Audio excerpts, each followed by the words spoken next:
Bonjour Monsieur Dopavoki et Pogba Dopas. Bonjour. Je rappelle que vous êtes le coordinateur national adjoint du MODEF, entendez, le mouvement des déçus et frustrés du régime d'Alpha Condé. En quelques mots, c'est quoi ce mouvement? Le mouvement, c'est l'ensemble des citoyens guinéens et étrangers qui sont déçus, frustrés et même indignés du régime Alpha Condé. Et ces citoyens se sentent déçus parce que l'espoir que nous avions au professeur Alpha Condé s'est viré au cauchemar.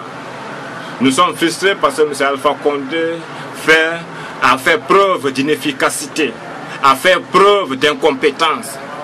Voilà en quoi nous sommes déçus, voilà en quoi nous sommes frustrés. Au lieu de faire la promotion de la réconciliation nationale et faire la promotion d'un clan, au lieu de faire des actes allant dans le cadre d'unifier, de la promotion de la solidarité, mais il ne le fait pas. La création des rondés du Madin Diallo sont des preuves éloquentes qui font que M. Alpha Condé effectivement s'est braqué contre une communauté.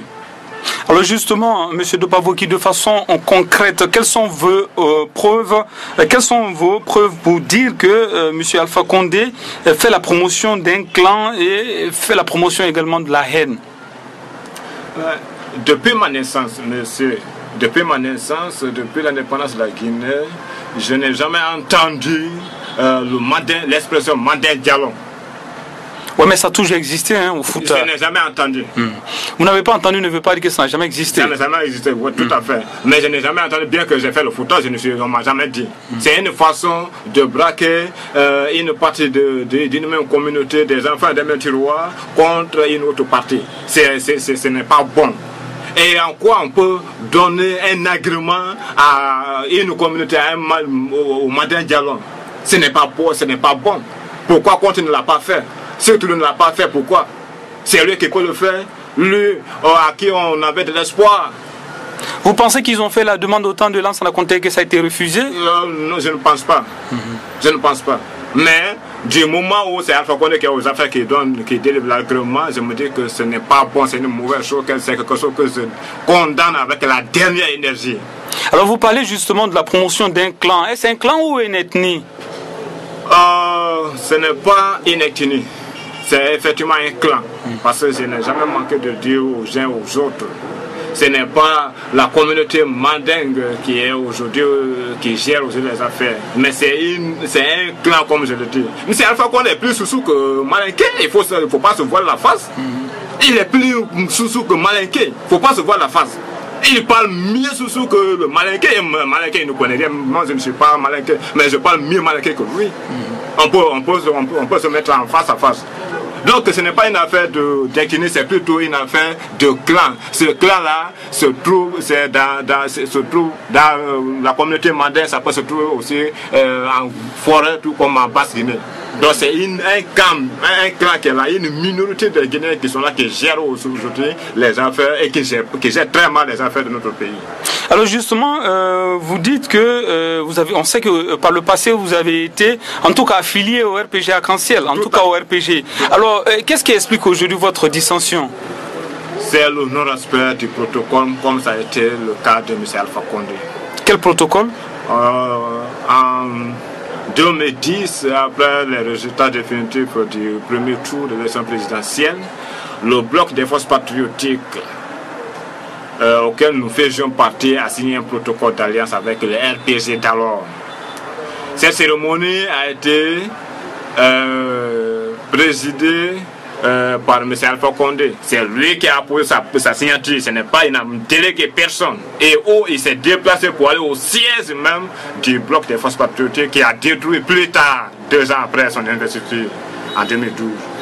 Donc, il se trouve que dans l'ensemble de ces protocoles-là, rien n'a été fait. Nous avons été l'une des entités sociopolitiques rares à ne pas demander quand même un poste ministériel, un poste de direction, en tout cas un poste de responsabilité quelconque une fois que M. Alpha Condé aux affaires.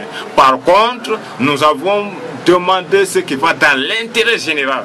entre autres la réconciliation nationale, parce que nous savons que c'est l'État qui a fait des victimes, c'est pourquoi nous disons réconciliation nationale. Donc, il n'y a pratiquement, depuis un certain moment, il n'y a pas pratiquement de problème entre les différentes communautés de notre pays. Mais plutôt, il y a problème entre gouvernants et gouvernés. Donc, c'est pourquoi nous avons dit réconciliation nationale, c'est l'article 2 de notre chose. Ensuite, on a dit la réforme des services de sécurité et de défense. Mais tout ce que vous énumérez là, il y a eu quand même des ébauches. On sait que le processus de réconciliation est lancé. On sait que aussi il y a la réforme des services de défense et de sécurité. Et il a fait un semblant.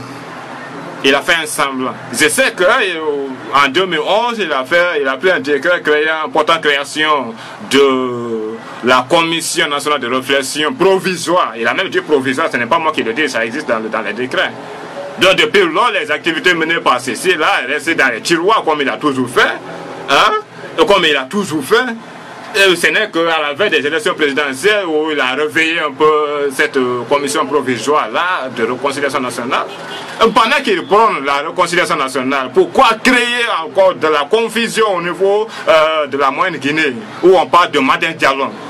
Mais c'est pas Alpha Condé qui a créé les Rundés, c'est pas Alpha Condé qui les a créés, ça existait.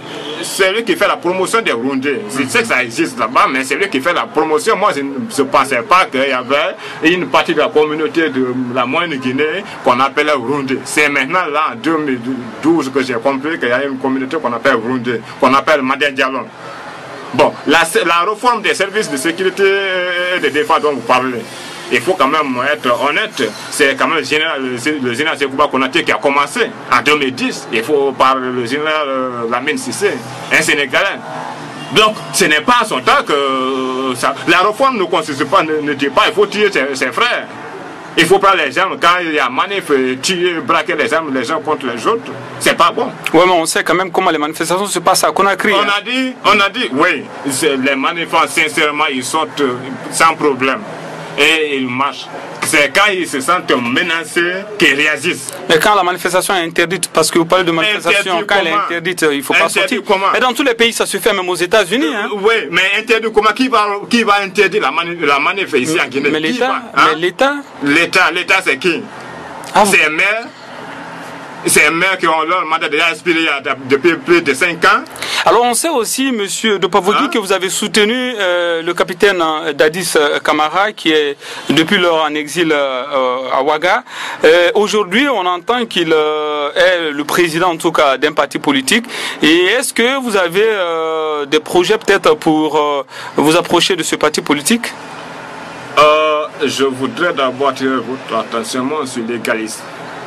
Depuis le 20 mai, le 20 avril 2000, le 20 mars, j'allais dire, le 20 mars 2015, M. Moussa Dadis Camara n'est plus capitaine du moment où il a démissionné de l'armée guinéenne.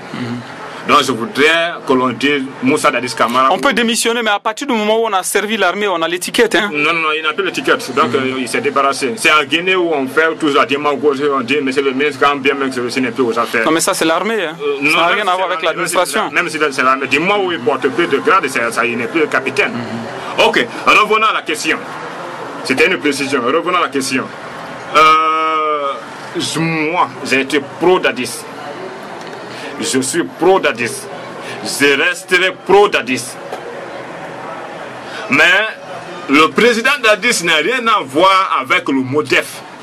Là, il faut que ça soit clair. Mais est-ce que vous allez soutenir son parti?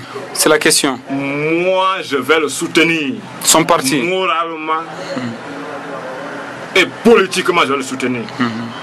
Pour qu'il soit président de la République à partir de 2015. Moi, de convoquer, je vais le soutenir. Et pour votre information, je viens de rentrer de Ouaga. J'étais là-bas quand il fait la déclaration. Je suis rentré que samedi dernier. Donc ça veut dire que j'étais un soutien. Je vais le soutenir aussi. Ça, ce n'est pas la démagogie, je vais le soutenir. Ce n'est pas parce qu'il était aux affaires que je le soutiens aujourd'hui, il est dans les difficultés, je vais faire d'autres. Ça n'est pas comme ça pour moi. Monsieur Dopavogui, merci d'avoir répondu à nos questions. C'est à moi de vous remercier.